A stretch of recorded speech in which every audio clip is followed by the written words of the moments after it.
चलिए आइए आज के सेशन के माध्यम से मैं क्लास 12 का हिंदी का काव्य खंड का थर्ड चैप्टर का ऑब्जेक्टिव लेकर के आ गया हूं। जो पद है और यह जो पद है तुलसीदास जी का पद है। इससे पहले हमने 2 वीडियो दे चुका है। कहने का मतलब है कि कड़वा का वीडियो और पद जो है कि सूरदास जी का मैंने दे चुका है। आपका इसी चैनल के प्लेलिस्ट में मिल जाएगा, ठीक है ना।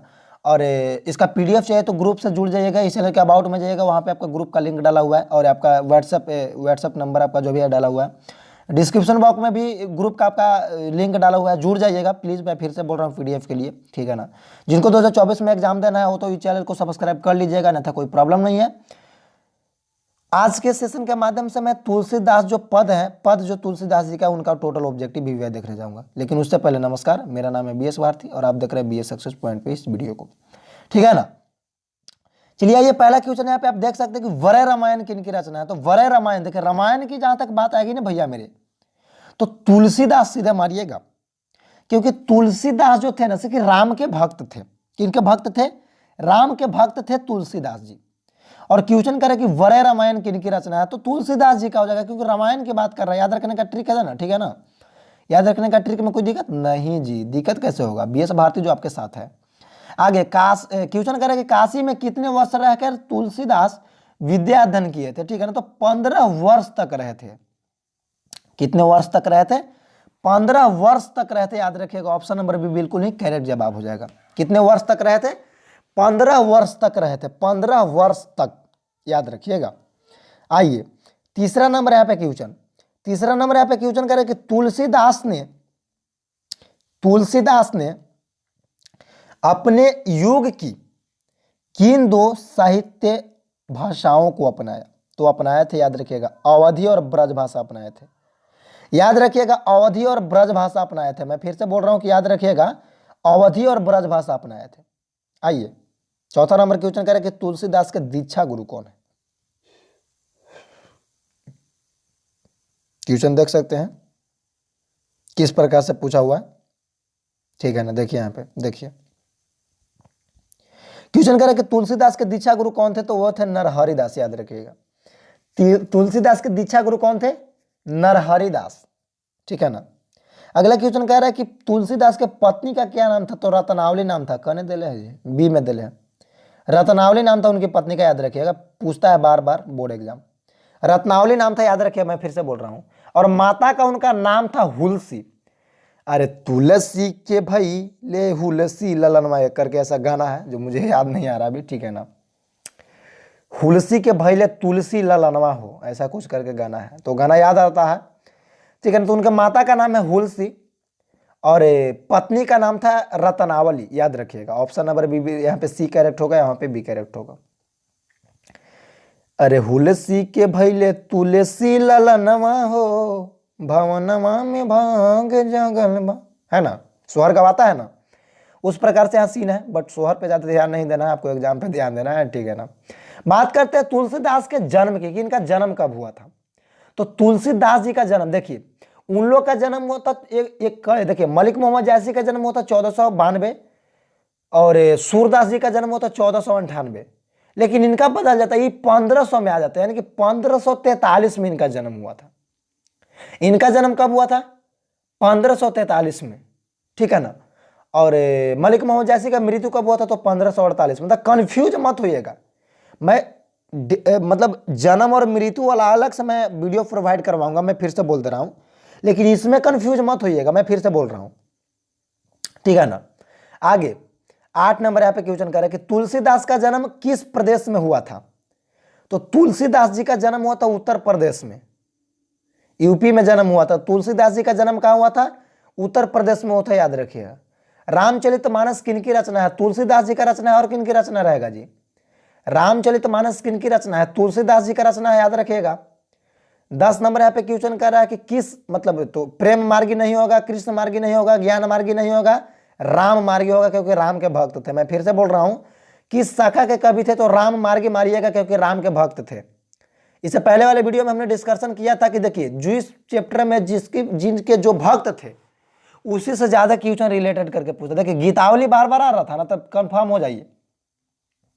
गीतावली बार बार आ रहा था ना, कि इससे पहले जो वीडियो देखते हैं मेरे, देखा होगा जिन बच्चों ने, उनको कंफर्म हो गया होगा कि गीतावली बार बार आ रहा था। तो यह जो है ना भैया मेरे तुलसीदास जी का है, ठीक है ना। किनकी रचना है? तुलसीदास जी का है, याद रखिएगा। 12 नंबर यहाँ पे क्वेश्चन कर रहा है कि तुलसीदास को किस चीज की भूख है? भैया मेरे उनको भक्ति की भूख है, ना कि धन की, ना कि यश की, उनको भक्ति की भूख है, याद रखिएगा। ऑप्शन नंबर ए भी बिल्कुल यहाँ पे करेक्ट जवाब हो जाएगा। 13 नंबर यहाँ पे क्वेश्चन कर रहा है कि गोस्वामी तुलसीदास हिंदी के कैसे महाकवि हैं? गोस्वामी तुलसीदास हिंदी के कैसे महाकवि हैं? तो वह जातीय महाकवि थे, याद रखिएगा। ऑप्शन नंबर ए बिल्कुल ही करेक्ट जवाब हो जाएगा, वह जातीय महाकवि, जातीय महाकवि। 14 नंबर क्वेश्चन कर रहा है कि तुलसीदास के प्रथम पद में किनकी स्तुति है? तो ऐसा तो नहीं हो सकता है कि भगवान गणेश का हो जाएगा, भगवान शिव का हो जाएगा। अरे यार, जहां पे रामायण की बात की जाए, जहां पे राम की बात की जाए, तो सीता जी का ही ना डिस्कशन होगा। तो सीता जी का सच में डिस्कशन था कि ठीक है ना, दासों का दास अपने आप को बताते हैं, बड़ा मजा आता है पढ़ने में भी। आपका चैप्टर जो है कि दोनों पद बड़ा है सराहनीय है। क्वेश्चन करें कि तुलसीदास के दोनों पदों में किस रस की विवेचना किया गया है? देखिए उसमें जो है कि हम कौन सा रस बोले थे, याद है? वात्सल्य रस बोले थे, याद कीजिए। अति प्रथम पद में, दोनों ने प्रथम पद की बात की तो, क्योंकि वहां पे माता और बेटा वाला जो मतलब प्रेम होता है उसका बात किया गया था। लेकिन यहाँ पे भक्ति किया जा रहा है तो याद रखिएगा, यहाँ पे भक्ति किया जा रहा है तो याद रखिए कि रस की अगर बात भी करेगा तो भक्ति मारूंगा मैं। अगर रस का बात किया गया तो भक्ति मारूंगा मैं, फिर से याद रखिएगा, ठीक है ना। तो तुलसीदास दोनों पद में किस रस का व्यंजन किया गया है? तो भक्ति रस का व्यंजन किया गया, याद रखिएगा। किसका व्यंजन किया गया है? भक्ति रस का। क्या तक देखे? 15 तक देखे ना। आइए 16 से, 16 नंबर से आते हैं। चलिए 16 नंबर यहाँ पे क्वेश्चन कह रहा है कि तुलसीदास ने प्रथम पद में अपना परिचय किस रूप में दिया था? सीता माता के दास के रूप में दिए थे, कहना दिल है डी में, सीता के दास के रूप में, देख सकते हैं। देखिए यहाँ पे डी में सीता के दास के रूप में दिए थे, याद रखिएगा। किसके रूप में दिए थे? सीता के दास के रूप में दिए थे, याद रखिएगा, ठीक है। 17 नंबर क्वेश्चन कह रहा कि कब कुंड अम्ब अवसर पाई में अम्ब संबोधन किसके लिए? मां सीता के लिए किया गया था। अम्ब, अम्ब का मतलब ही होता है मां, और सीता मां के लिए किया गया था। तो ऑप्शन नंबर ए बिल्कुल ही करेक्ट जवाब हो जाएगा। क्वेश्चन भाई कितना बार पूछा है, कोई लिमिट नहीं है, मैं फिर से बोल रहा हूं, टोटल का टोटल वीवीआई क्वेश्चन है। 18 नंबर क्वेश्चन, निम्न में से कौन सा रचना तुलसीदास की है? तो दोहावली जो है कि तुलसीदास की, याद रखिएगा, इधर जो है कि उनका नहीं है। तो दोहावली तुलसीदास जी का, याद रखिएगा। 19 नंबर क्वेश्चन, कौन सी रचना तुलसीदास की है? फिर से वही क्वेश्चन कह रहा है। तो विनय पत्रिका तुलसीदास जी का। सूरसागर तो उनका है नहीं, प्रायश्चित उनका है नहीं, पदमावा तो पता है कि मलिक मोहम्मद जायसी जी का, और सूरसागर जो है कि सूरदास जी का, और विनय पत्रिका उनका, याद रखिएगा। ऑप्शन नंबर बी बिल्कुल ही करेक्ट, बी बिल्कुल ही करेक्ट जवाब हो जाएगा। विनय पत्रिका जो है कि तुलसीदास जी का है। विनय पत्रिका किनका है? तुलसीदास जी का है। 20 नंबर क्वेश्चन करें कि कौन सी रचना तुलसीदास की नहीं है, ठीक है ना। तो देखिए कैसे याद रखेगा, पार्वती मंगल उन्हीं का है, वरय संदीपनी उन्हीं का है, कवितावली उन्हीं का है, लेकिन आखिरी जो है ना, आखिरी कौन सी है? कलल, आखिरी कलल उनका नहीं है, आखिरी कलल उनका नहीं, याद रखिएगा। आइए फेमस क्वेश्चन कवितावली किनके है? कवितावली के रचना कौन है? तुलसीदास जी। फेमस क्वेश्चन, जितना बार मैं फेमस से बोलूं उतना बार कम पड़े।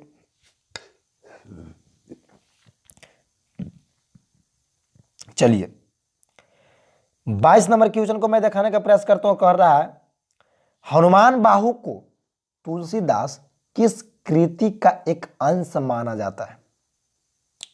तुलसीदास की किस कृति का एक अंश? तो उनको कवितावली का एक अंश माना जाता है, याद रखिएगा। Option number B, option number B बिल्कुल ही करेक्ट जवाब हो जाएगा भाई मेरे। क्वेश्चन नंबर 23 नंबर क्वेश्चन करें रामचरितमानस का प्रधान रस है। फिर से वही बात, तो भक्ति रस को छोड़ना नहीं है, मैं बार बार बोल रहा हूं। शुरू इससे पहले वाले क्वेश्चन मिला में, अरे मिला ना। देखिए बहुत ही बढ़िया क्वेश्चन है, 22 में देखिए पूछा भी गया है, ठीक है ना। कह रहा कि रामचरितमानस क्या है? तो यह जो है ना कि एक महाकाव्य है। रामचरितमानस क्या है? यह एक महाकाव्य है, महाकाव्य है, याद रखिएगा। 25 नंबर यहां पे क्वेश्चन कर रहा है कि इनमें कौन सी रचना तुलसीदास की नहीं है? तो राधा स्तुति उनका नहीं, याद रखिएगा। बाकी कवितावली, गीतावली, वरय रामायण, कैसे किसे याद रखना है, फिर से मैं बोल रहा हूं, कैसे याद रखना है, कवितावली गीतावली बड़े रामायण सब है तुलसी के छायन, ठीक है ना, इस प्रकार से कुछ, माने कि सब तुलसी जी का है। कवितावली गीतावली वरे रामायण सब है तुलसी के छावन, मतलब सब छावना उन्हीं का है, ठीक है ना। तो तीनों का तीनों उन्हीं का है, लेकिन राधा स्तुति जो है कि उनका नहीं, याद रखिएगा, ऑप्शन नंबर डी बिल्कुल नहीं सही। आगे मानस यानी कि रामचरितमानस पूरा अगर कहें तो का रचना का समय क्या था, देखिए रचना का समय संवत 1631 था, यह पूछता है भाई, ठीक है ना। तो संवत 1631 में रामचरितमानस का रचना हुआ था। सोचिए कितना वर्ष पहले हुआ है, कितना वर्ष पहले हुआ है, 1631 में ही इनका हुआ था। मैं क्या बोलूं, कुछ नहीं। आगे क्वेश्चन कह रहा है कि रामचरितमानस की भाषा, ओहो कितना बढ़िया क्वेश्चन कर लिया। देखा, याद रखिए, रामचरितमानस की जो भाषा की बात करें तो अवधी भाषा था। अगर रामचरितमानस की अगर हम भाषा की बात करें तो कौन सी भाषा था, तो अवधी भाषा था, याद रखिएगा। कौन सी भाषा था, अवधी भाषा था, ठीक है। विनय पत्रिका की भाषा की अगर बात करेंगे तो उनका था भाषा ब्रज। देखिए दोनों में कंफ्यूज मत होइएगा, मैं फिर से बोल दे रहा हूं, अगर विनय पत्रिका की बात करें तो आपका व्रज भाषा मारिएगा, जिसको अंत वेदी भी कहते हैं। लेकिन अगर रामचरितमानस की अगर बात करेंगे ना तो अवधि होता है। मैं फिर से बोल दे रहा हूं भाई, कंफ्यूज मत होना। और तुलसीदास जी का जन्म कहां हुआ था, तो राजापुर में, बादा उत्तर प्रदेश में, उत्तर प्रदेश के बादा जिले के राजापुर में हुआ था, ठीक है ना। यार कैसा कोई पानी पिला दे भाई, तबीयत खराब नहीं लग रहा है। चलिए, तो राजापुर गांव में हुआ था, उत्तर प्रदेश के बादा जिला के राजापुर में हुआ था, याद रखिएगा। चलिए, तुलसीदास जी का मूल नाम क्या था, देखिए मूल नाम था उनका राम बोला। अब राम बोला नाम पढ़ने का रीजन ही था कि बचपन में जब वो पहला बार बोले थे ना तो उनके मुंह से राम निकला था। देखिए याद रखने का ट्रिक, देखिए सबसे पहले कि राम के भक्त हैं वो, सबसे पहला बात, क्योंकि इनका भक्त हैं तो राम के भक्त हैं। और क्वेश्चन कर रहा है कि उनका नाम की अगर बात करें, यानी कि मूल नाम की बात करें तो राम बोला हो जाएगा, ठीक है। इसको एकदम सिंपल याद रखना यार, बिल्कुल सिंपल है। 31 नंबर क्वेश्चन करें कि तुलसीदास के शिक्षा गुरु थे, तो तुलसीदास के अगर शिक्षा गुरु की बात करें ना तो शेख सनातन थे। अगर दीक्षा गुरु की बात करें तो नरहरिदास हो जाता है, लेकिन अगर शिक्षा गुरु की बात करें तो शेख सनातन मारिएगा प्लीज। कौन सा, शेख सनातन। 32 नंबर यहाँ पे क्वेश्चन कर रहा है कि इनमें कौन सी रचना तुलसी की है, इनमें कौन सी रचना तुलसी की है, तो विनय पत्रिका तुलसी जी का था। सीता स्वयंवर, देखिए सीता से रिलेटेड है तो मत मार दीजिएगा, मैं पहले माना कर दे रहा हूं। स्वयंवर की बात आएगा तो इनका नहीं था, स्वयंवर की बात आएगा तो इनका नहीं था, याद रखिएगा प्लीज भाई। मेरे जो भी इस चैनल से तैयारी कर रहे हैं उनके लिए खास करके, कौन सी कृति तुलसी रचित है, ठीक है ना। तो अच्छा देखिए, रामायण तो वाल्मीकि जी लिखे थे, अब तुलसीदास मार दीजिएगा, लेकिन रामचरितमानस तुलसीदास लिखे थे, याद रखिएगा। रामचरितमानस का रचना किसने किया था, तुलसीदास। कब हुआ था, अभी हमने जस्ट बताया है, जो भी बच्चे मेरे वीडियोस को ध्यान से देख रहे होंगे, संवत 1631 ईस्वी, समझे ना। ये सारी चीजें हैं जिनको भूलना नहीं है, ठीक है। ये 34 के बाद देख लेते हैं 35 नंबर क्वेश्चन। 35 नंबर क्वेश्चन यहां है भैया, थोड़ा जूम करके एडजस्ट कर लेता हूं। क्वेश्चन कह रहा है कि पाठ्य पुस्तक में संकलित तुलसी के पद तुलसीदास के किस कृति के लिए देखा, तो उनका बाबू मेरे जो है ना कहां से लेल गया था, यही याद रखना है ना। तो आपका विनय के पद से लेल गया था, याद रखिएगा।